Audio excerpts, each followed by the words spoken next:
Bonjour et bienvenue dans une séance de mathématiques, cette fois-ci avec un exercice sur les suites numériques, mais c'est pas seulement les suites numériques, c'est un exercice qui mélange à la fois les suites numériques et les nombres complexes.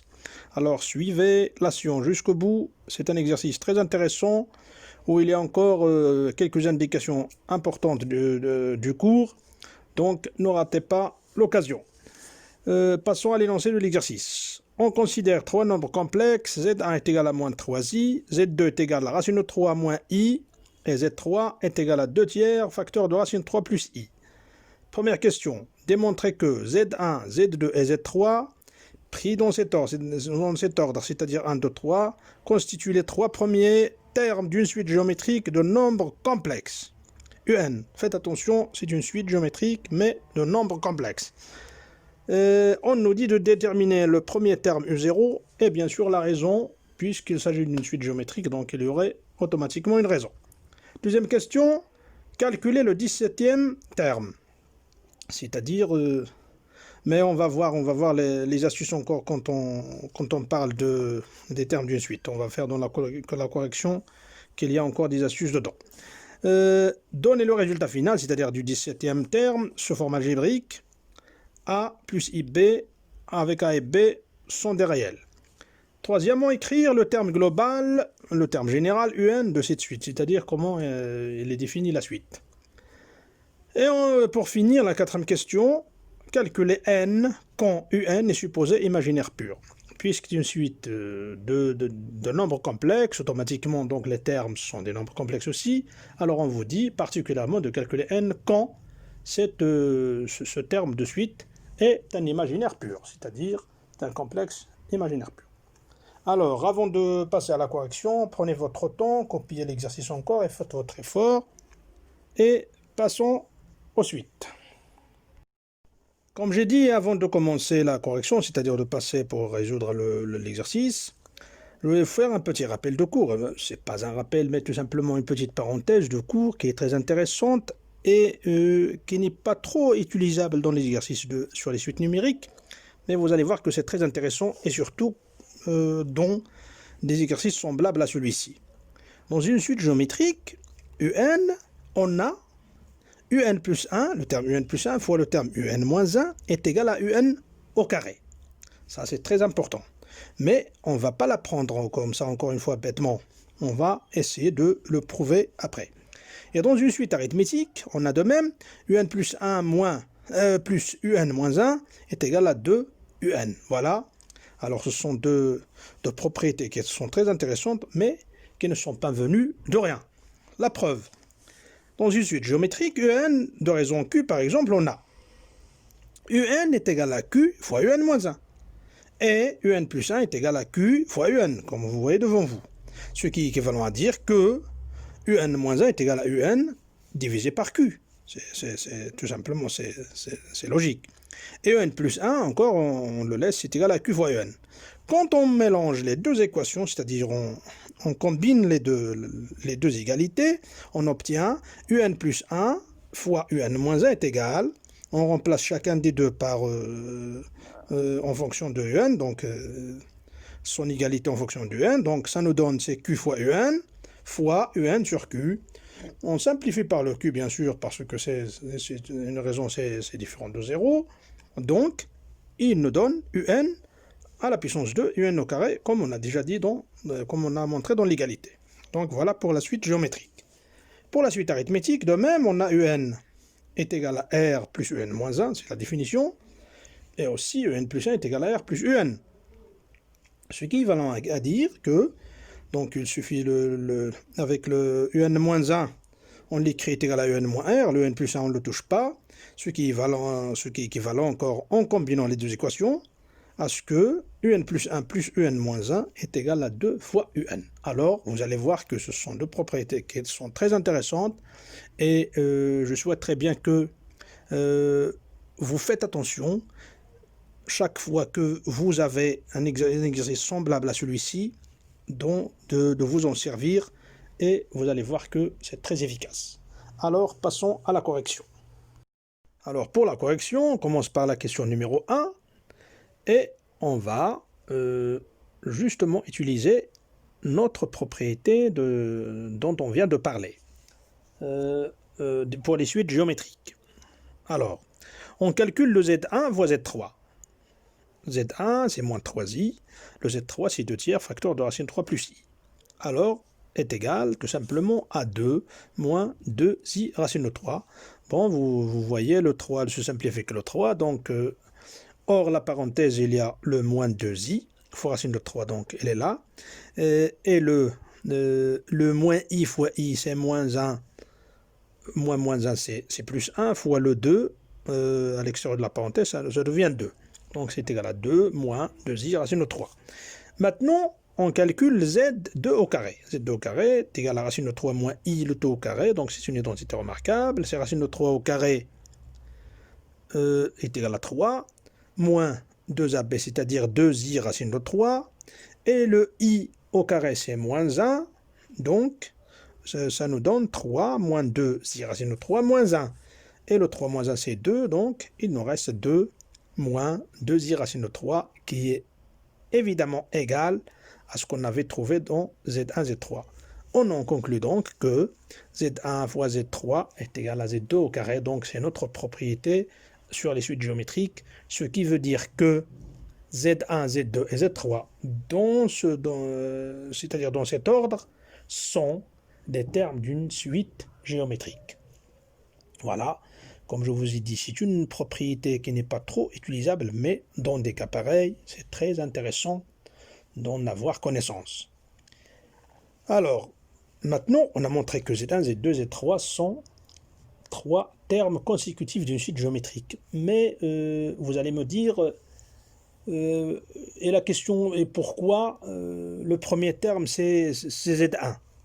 Eh bien, une suite géométrique, c'est-à-dire quand on a affaire au complexe spécialement, on ne pourra jamais atteindre le terme initial si on veut, mais on peut commencer par 1 ou 2 ou 3, n'importe quel autre terme, on peut le rendre son terme initial pour une suite. Ce n'est pas toujours exigé que le premier terme d'une suite soit quelque chose 0, c'est-à-dire Z0, U0, N0, non.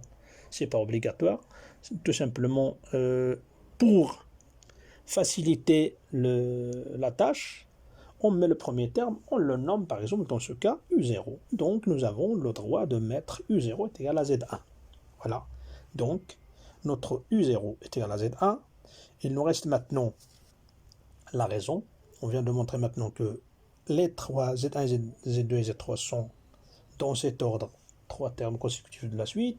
Z1 c'est U0, donc on le note U0, c'est-à-dire le premier terme. Et le Q, c'est-à-dire la raison, c'est tout simplement le Z3 sur Z2 ou bien le Z2 sur le Z1, c'est la même chose. Nous, on va travailler avec le Z3 sur Z2, c'est un peu efficace. Donc c'est 2 tiers, facteur de racine de 3 plus i, divisé par racine de 3 moins i, c'est-à-dire fois l'inverse de racine de 3 moins i, c'est-à-dire fois 1 sur racine de 3 moins i, qui est égal, donc toujours quand on a affaire aux racines carrées et au complexe, au dénominateur, on multiplie par le conjugué, c'est-à-dire qu'on a devant vous, voilà, vous voyez l'égalité, c'est 2 tiers, facteur de racine de 3 plus i, facteur de racine de 3 plus i, sur racine de 3 moins i, facteur de racine de 3 plus i. Donc on obtient au dénominateur une identité du genre a au carré moins b au carré, c'est-à-dire c'est 3 moins 1, c'est-à-dire c'est plus 1, est égal à 4. Et en haut, on a 3 plus 2 moins i, 2i racine de 3 moins 1, c'est le développement de l'identité remarquable aussi. On obtient ces 2 tiers fois 2 plus 2i racine de 3 sur 4. Donc c'est-à-dire, il nous reste, avec le 2, si on met le 2 à l'intérieur de la parenthèse en facteur, avec le 2 à l'extérieur de la parenthèse, ça doit nous donner 4. 4 sur 4, ça se simplifie. Il nous reste 1 plus i racine de 3 sur 3. C'est notre raison de notre suite géométrique Q. Donc finalement, on a montré que UN est une suite géométrique de raison Q est égal à 1 plus i racine de 3 sur 3. La question numéro 2. Calculez le 17e terme. Alors, dans cette question, faites très attention. Il y a beaucoup de choses que vous allez apprendre. La première des choses, c'est que quand on dit le 17e terme, ce n'est pas automatiquement U17. C'est le 17e terme, ce n'est pas U17. Je vais vous expliquer un peu d'une façon plus simple. Quand on veut, par exemple, quand on compte 0, 1, 2, 3. Alors, on a compté combien de nombres maintenant, ou combien de chiffres? On a compté 4, parce que le 0 aussi, il est compté. Alors, quand on a une suite, dans le terme initial, c'est U0 par exemple. Quand on arrive à U3, donc U0, U1, U2, U3, donc on a déjà 4 termes. C'est la même chose pour le 17e terme, pour le 10e et pour le 11e. Donc le 17e terme, c'est U16 au lieu de U17. Parce que le U0 compte aussi. Donc voilà le premier astuce. Alors, on a encore une propriété dans les suites géométriques. Je ne sais pas si vous avez déjà l'occasion de le voir dans l'un de nos exercices passés. C'est que le terme UN est égal à U0 fois Q à la puissance N. Ça, c'est une propriété aussi qui se prouve facilement quand on a affaire aux suites géométriques. Mais il faut encore pouvoir l'utiliser quand il le faut. Alors, U16 est égal, U16 maintenant c'est le 17e terme. U16 est égal à U0 fois Q à la puissance 16. Donc le U0 c'est Z1, donc c'est moins 3i, facteur de 1 plus i racine de 3 sur 3 qu'on a trouvé dans la raison Q à la puissance 16. Voilà encore pour les astuces des suites numériques. Maintenant pour l'astuce des nombres complexes. Voilà pourquoi je vous ai dit que cet exercice est un peu spécial et c'est typique, c'est très intéressant. Je répète encore, quand vous avez affaire à des grandes puissances avec des nombres complexes, pensez toujours à la forme trigonométrique. Et c'est ce qu'on va faire maintenant. 1 plus i racine de 3 sur 3.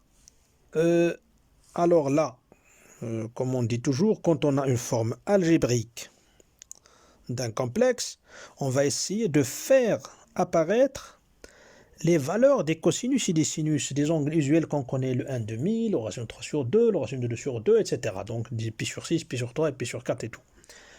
Et comme je répète toujours, n'allez jamais loin. Alors, qu'est-ce qu'on fait?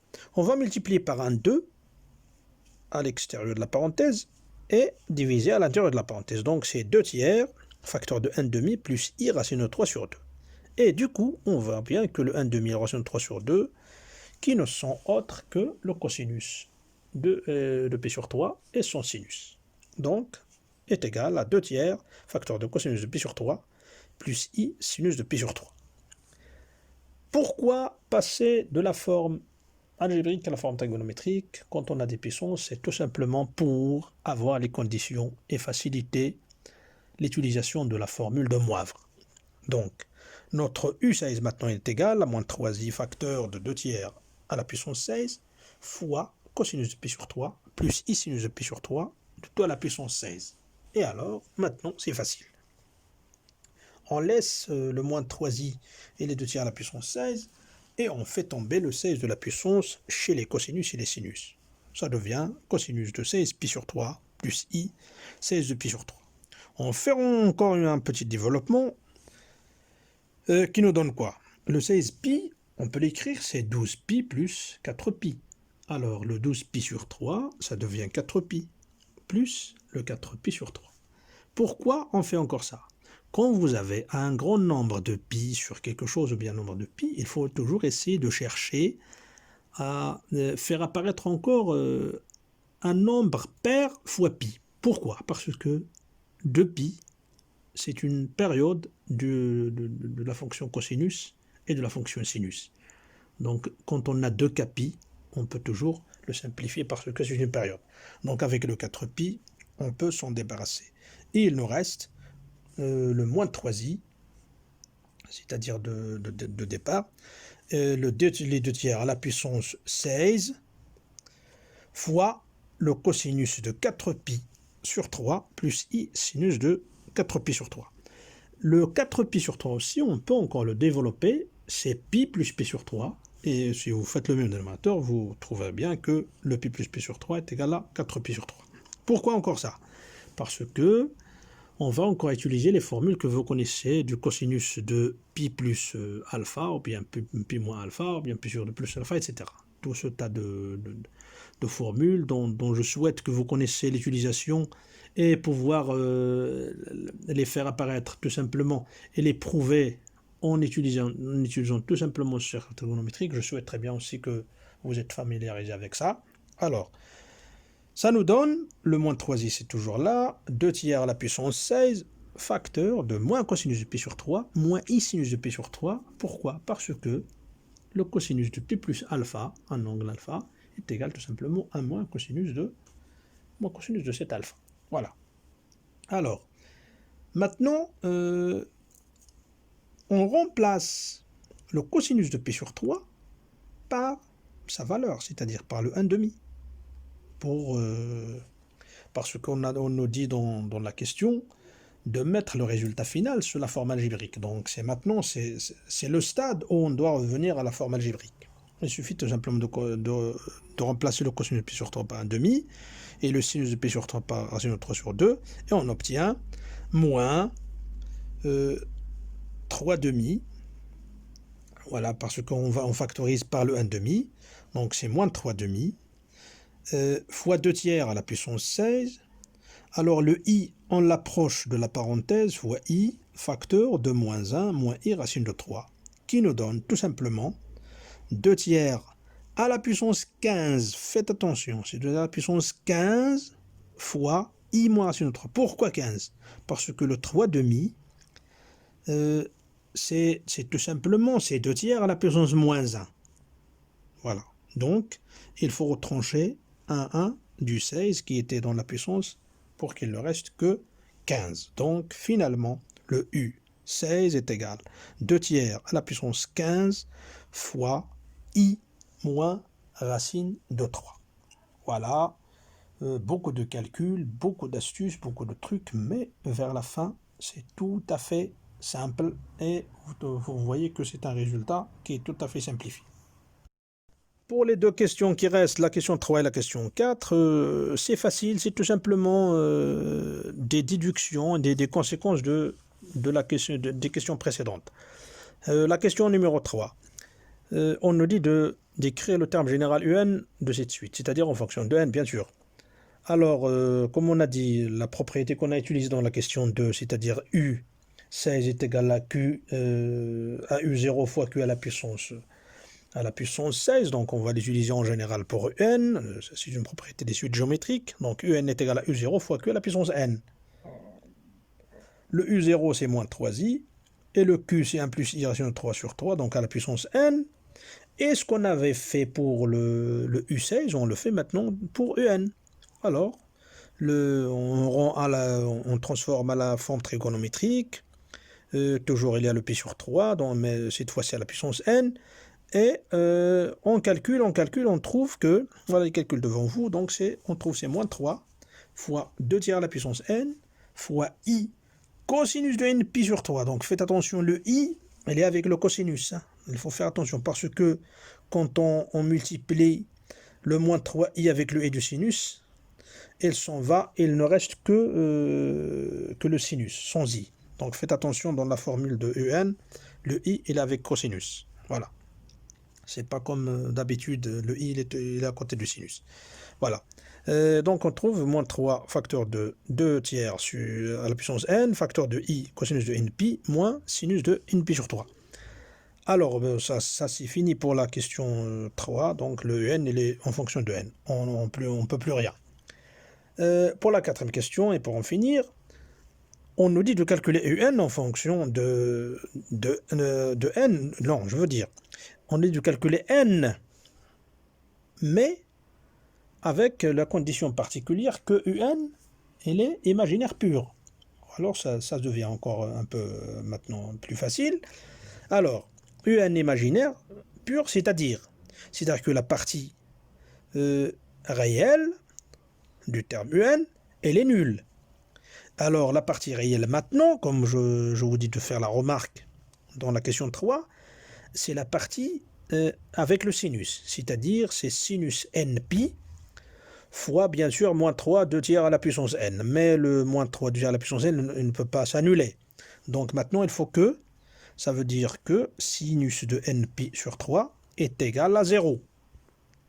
Et sinus de nπ sur 3 est égal à 0, c'est équivalent à dire, donc je souhaite encore que vous savez bien résoudre les équations trigonométriques. Ça veut dire que nπ sur 3 est égal à kπ avec k dans les équations trigonométriques. K il appartient à z. Mais dans notre cas, puisque n c'est un antinaturel, alors le k aussi il doit appartenir à n. Donc c'est équivalent à dire que n est égal à 3k. Et comme j'ai dit, le k doit appartenir à n puisque n appartient à n. Voilà. Mais dans les équations générales de trigonométrie, c'est toujours k appartenant à z. Parce que, comme vous le remarquez dans les cercles trigonométriques, il y a les moins et les plus. Alors, c'est fini pour l'exercice. Je souhaite que ça ait été bien clair et c'était bien facile à comprendre. Et si vous avez des remarques, je le répéterai toujours, n'hésitez pas à les mentionner dans des commentaires. Et à bientôt dans une autre nouvelle séquence.